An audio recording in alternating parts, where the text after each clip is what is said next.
Well, howdy, y'all. Welcome to Once Upon a Time in Texas, episode number 99. I'm your host, Michael Mitchell. As always, I like to start off with some random stuff. So, my oldest daughter, Lorelai, I know I've talked about her quite a bit, and her Eagle Scout project and everything. So, as of January 23rd, she passed her border review, and she is officially an Eagle Scout. We're not doing her ceremony till a little later on in February so we could get notices and stuff out, but she's done it. She has reached that high point in her scouting career, and she has so many more other things that she wants to go do, but this is definitely a check in the box. Well, it's not just a check in the box for her, but it's definitely something she wanted to achieve, and she's done it. She's going to continue on with scouting and continue to help, as is our way. Now, the interesting thing is my other two kids, number 2, Shanna, and number 3, Raylan. Raylan just made life rank in his troop, and Shanna will make hers, I think, either March 1st or April 1st.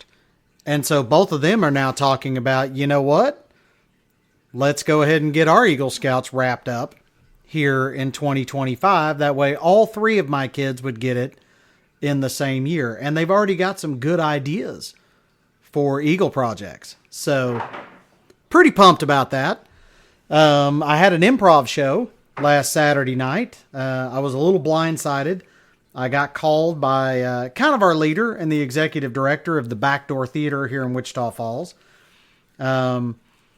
She said it had been basically a really long week for her, and she was supposed to host that night. And she's like, Mike, man, is there any way you could host? And so I agreed to do it. She'd already done up the script, which was great. And I agreed to do it and hosted, and it went very well. And the interesting thing is our improv shows are always a little different as far as the crowds, because Friday nights always seem to be a little wilder, a little louder. But this was a Saturday night and very much more subdued. And although it was great, we got some great laughs, they were a whole lot quieter than the normal bunch. So, but it was still good. It was great. I've also been playing a little bit of Matchmaker lately. That's not really my thing. I'm not big into helping people get into romantic relationships, I guess. But daughter number 2 has a color guard coach who I've known since she was a young lady. And, she's back in town. She's graduated. She does very well, but she's gone back out to, do color guard. And, anyway, she'd asked me quite some time ago. She said, hey, if you know any younger guys about my age, let me know, because I'm just not having any luck finding a good guy. And I said, let me think about it. Well, just so happens I didn't have to think about it long, because another young man that I know, early 20s, through Scouts, he just... I was just talking to his mom, and, we got to talking about him, and, he's kind of struggled meeting somebody good. And so I just threw out to him about her and threw out to her about him, and they weren't, opposed to meeting up. They thought it was a little weird that this old fart Mike Mitchell, was playing matchmaker. But I said, you know what, give it a shot. And I guess it's been a few months, and things are going well. So I'm talking to this young man's mother the other day, because she and I are friends, and she goes, "Oh my God, I got to tell you, the other night they were hanging out, because she does house sitting for some folks, and he does some house sitting for folks. Apparently they were over at the house where she was house sitting, hanging out, watching TV, eating dinner." Doing whatever nerdy crap that young early 20-year-olds do. And anyway, she went to get the dog like a little snack or treat or something like that. And I think it was a little piece of sweet potato, which is fine for dogs. And so the young man, and I'm not using names because I don't want to embarrass him, but it's a hilarious story.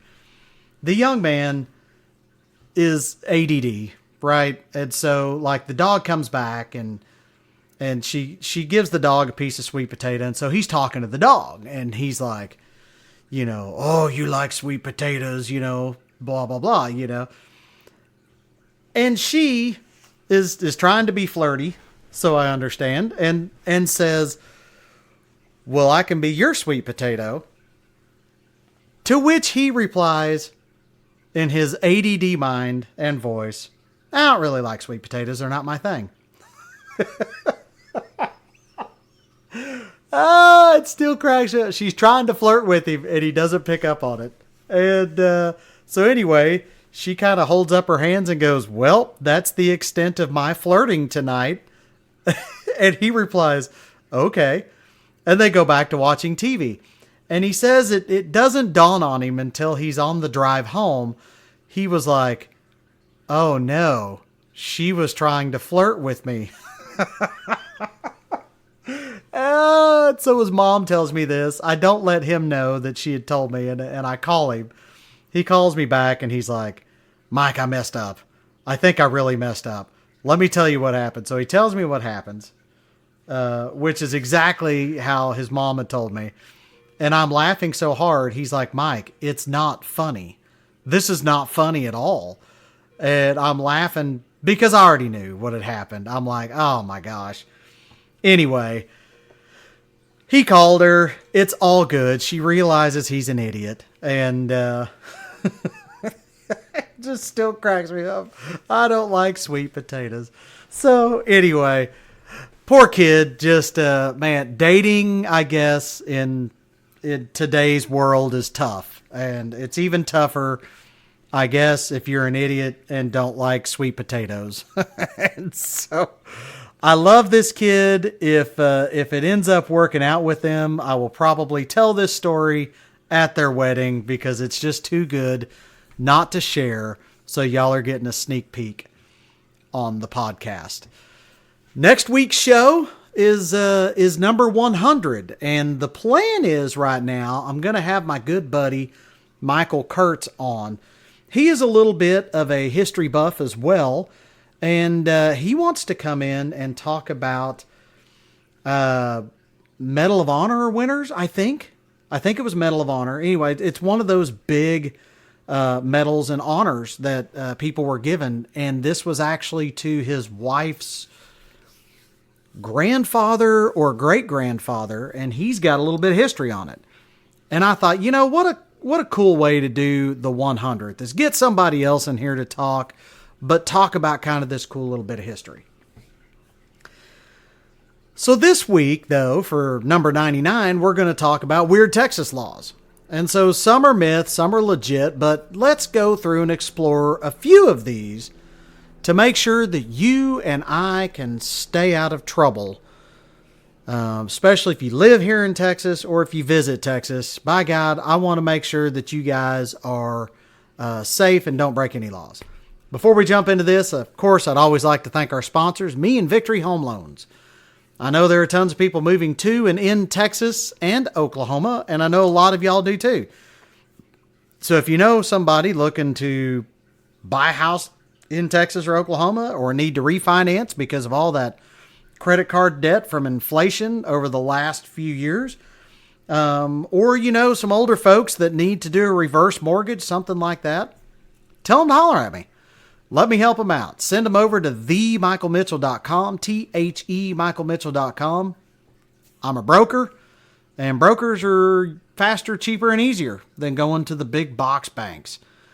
So like I said, if you know somebody moving to Texas or Oklahoma or needing some help on a mortgage, send them my way. TheMichaelMitchell.com, THEMichaelMitchell.com. And remember, when you work with me and Victory Home Loans, we sell dreams, not mortgages. So where did this week's idea come from? Well, just random. Someone had mentioned the other day something about a law or some crap, and I told them I didn't know. And then that got me thinking about laws in Texas. And, well, here we are. This podcast, though, I do want it to go out to my buddy, Michael Battolino, and the rest of the city council that he works with, and our mayor, Tim Short of Wichita Falls here. They're really good people, and they do a lot of good work for our city, and that includes ordinances and laws and such.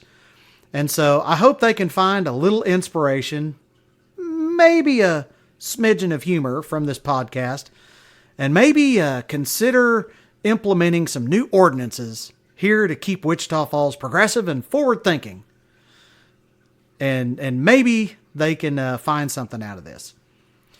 So for this podcast, I did a little research, and it's funny. The majority of the ridiculous or weird laws posts that I could find were from lawyers in Houston from 2024. Maybe they used all the same marketing group. I don't know, but there were a bunch of lawyers down there in Houston, attorneys, that had all these posted in their blogs. And so I'm not sure what sparked the blogging about strange laws or weird laws in Texas last year by attorneys, but here we are. So now I have done a podcast before about weird or strange laws in Texas, but there's new information that I'd like to add. So, let's do it again. I found several sites about these different laws, and most were similar, but one site that I'll give a nod to is a lawyer out of Houston by the name of Steve Lee. His website is attorneystevelee.com. It was a very good write-up. I liked it. I also used an article from the Austin American Statesman, which can be found at statesman.com, that talked about some of these laws we talk about being legit and they're really myth. And then I found another one called cut.org, KUT.org, out of Austin. And it was kind of set up like a blog, but it also added a little hilarity, with some other laws. So let's take a look at some of these laws. First one I found was marriage through proclamation. Only 7 states and the District of Columbia recognize common law marriage. And we use that word or that phrase, common law marriage, a lot here in Texas. In Texas, the law refers to this type of marriage as marriage without formalities. So couples are allowed to proclaim they are married through public announcement. According to Texas law, you must meet the following for a marriage without formalities. The parties have to be 18 or older. Each person, and this is important, each person is a willing participant in the union, and the 2 individuals proclaiming marriage are unrelated. I feel like that's probably important as well. You don't want to be first cousins, kissing cousins, whatever. But adding to Texas's weird laws, a marriage can still occur in Texas even if one of the parties is not present and cannot personally appear before a county clerk to apply for a marriage license. Providing a common law marriage requires evidence that the couple agreed to the marriage and then lived together as husband and wife in Texas, representing to others that they are married. Another place that I saw said they must proclaim publicly 3 times that they are married. So, I had a cousin in Colorado that's how he got married. They went out hiking and went up on a mountaintop and proclaimed their undying love to each other forever and ever. I think they got divorced a few years later, but anyway, they went out, did their little ceremony thing on a mountaintop. And then they go to the county clerk's office, and as part of the deal, they have to put down on the application for marriage when and where they proclaimed their marriage. And so I thought that was kind of cool. So apparently that's similar here in Texas. So marriage through proclamation, otherwise known as marriage without formalities. I'm going to make sure my kids know about this because this sounds a whole lot cheaper than doing a wedding ceremony. Number 2, paying a traffic citation equals a guilty plea. So drivers essentially accept responsibility for their actions, entering a guilty plea when they just pay a traffic citation. I didn't know this, or I guess I hadn't thought about it. So if you get a traffic ticket, it requires you to make several choices. Basically, it's a guilty plea, so you just pay the fine. You enter a plea of not guilty and stand trial, and then you can request a driving course. And then there's one which is nolo contendo, I think, which is neither guilty nor guilty, or that sometimes that's called no contest. So while a plea of no contest means that you do not deny the charges, but you're also not agreeing to the charges, you must still pay the fine within the notice's dates. And then, you can request driver's ed or a safety course. So I've done that a time or two when I've gotten a speeding ticket, which, knock on wood, hopefully doesn't happen very often for most of you, but it does happen every now and then.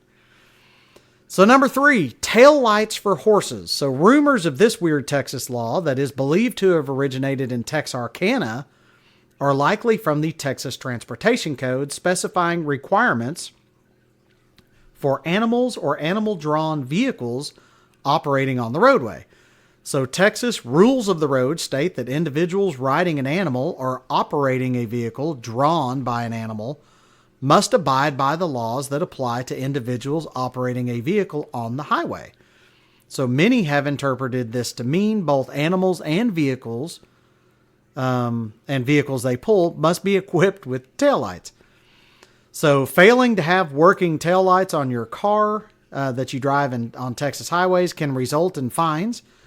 Because there's more to this statute, it's always best to consult, of course, a car accident attorney or something. Of course, this came from his site. So, multiple Texas cities do allow horse-drawn carriages and horse-drawn carriage tours. We do here in Wichita Falls around Christmas time. And they serve tourist and wedding industries. So, therefore, it is a weird law. But this could, really kind of become viable or a concern if you have an accident that involves a carriage and another vehicle.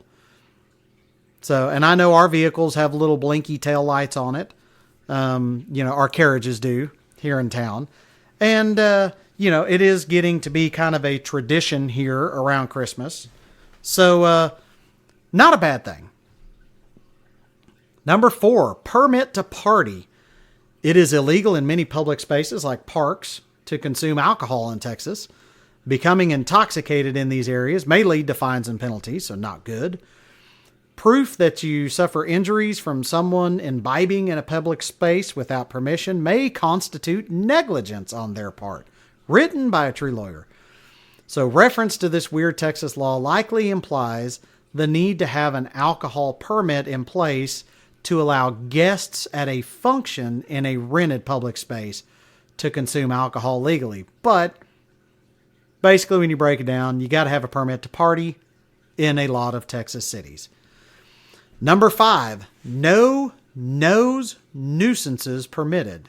That's right, nose, as in what's on the front of your face.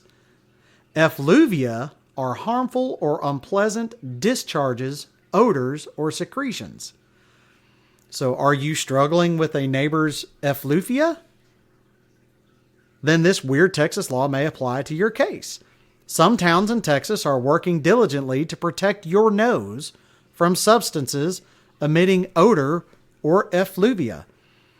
Located approximately 90 miles from Houston, Port Arthur, Texas, strives to expand on and enforce nuisance laws that protect you from all substances that create foul, disagreeable, unhealthful, or noxious odors.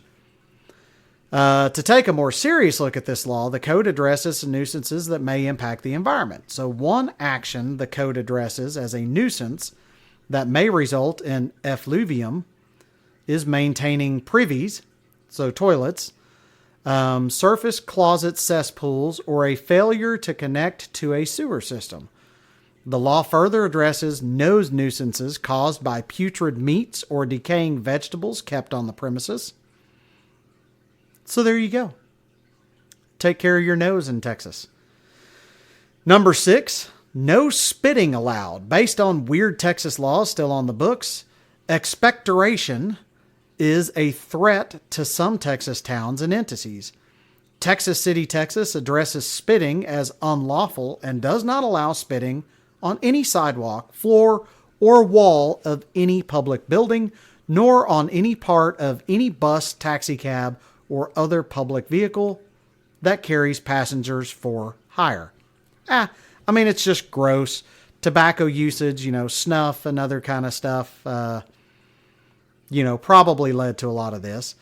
El Paso, Texas also highlights his laws against expectorating in any airport building in the municipal code addressing sanitary regulations. Its codes specifically state that no person shall expectorate on walls or surfaces of any airport building. So there you go. Don't spit where you shouldn't spit. Otherwise, you may get the book thrown at you. Milking another person's cow is prohibited. So current Texas laws do not make specific mention of it being a crime to milk someone else's cow without express consent. However, the 1925 Penal Code of the state of Texas mentions the offense specifically in Chapter 12, Article 1466 on page 325. Depending on the action, interfering with livestock in Texas can be a significant offense. In Texas, milking someone's cow without consent would likely result in theft charges under current law. So I did find some more information on this.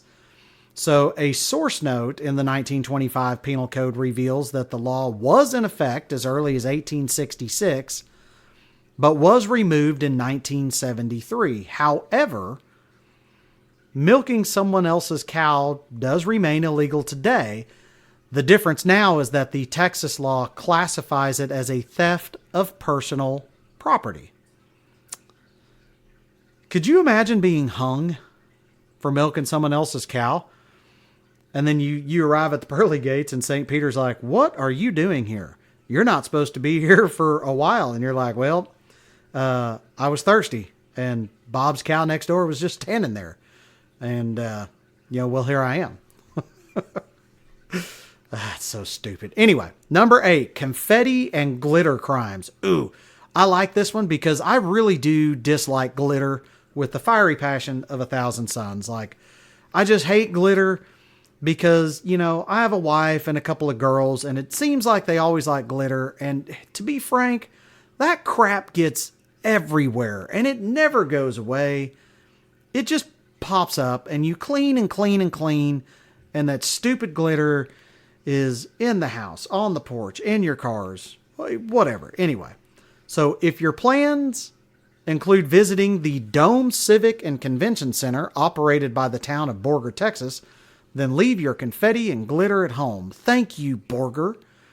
Borger, Texas prohibits the use of these party materials on any part of the convention center's grounds, including outdoor areas.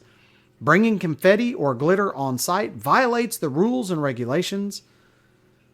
So if you're going to go to Borger, you'd better make sure that you don't have confetti and glitter.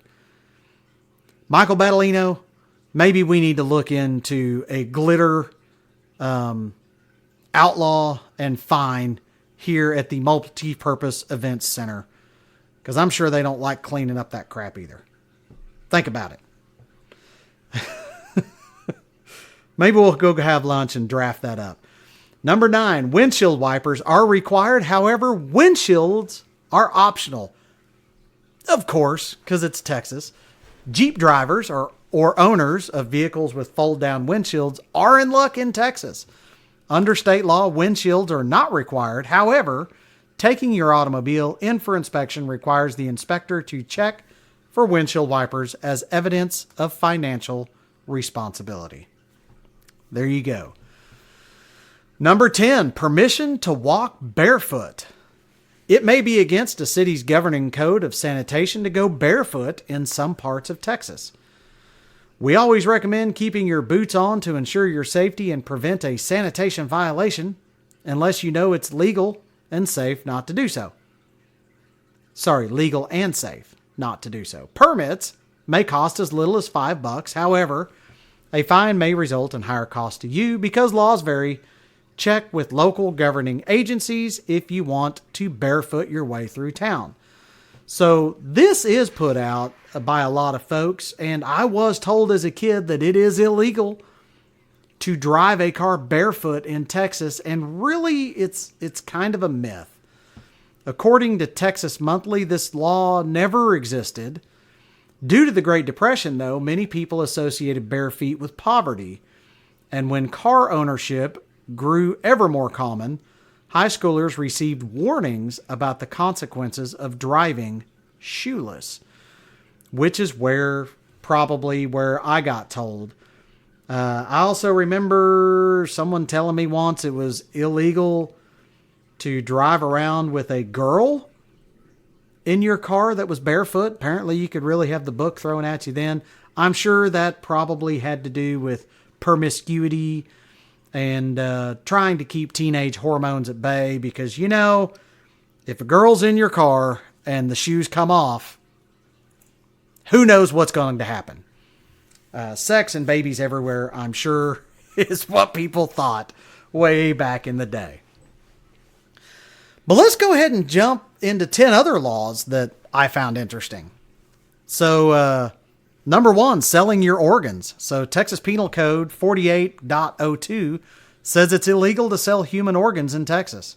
So your eyes, heart, kidneys, liver, lungs, skin, and other tissues. While this might seem obvious, because if you're still alive, you probably need most of that stuff, it's important to know that the law does allow you to sell blood and hair. So what are the consequences of selling organs? Of course, if you're not in use of them, it could be a Class A misdemeanor.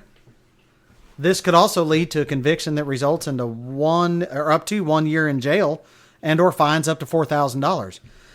I suspect this comes from, the big thing where I guess people were going to parties and getting knocked out and they were waking up with their kidneys removed. Yeah, that probably happened like twice, but then, the movies got a hold of it and whatever. And so, yeah, Texas, preemptive stance. You can't just go selling human organs on your own. And I'm sorry. It does say to sell human organs, not necessarily your human organs. I don't know. Maybe you can sell your own. You just can't sell someone else's. I don't know. Maybe we need to look into it a little more. Number 2, no drinking while standing.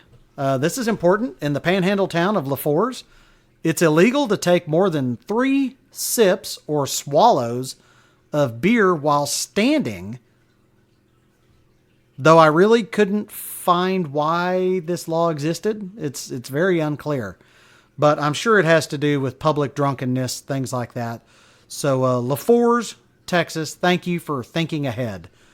Because by God, we don't want anybody drinking outside, or at least drinking too much outside.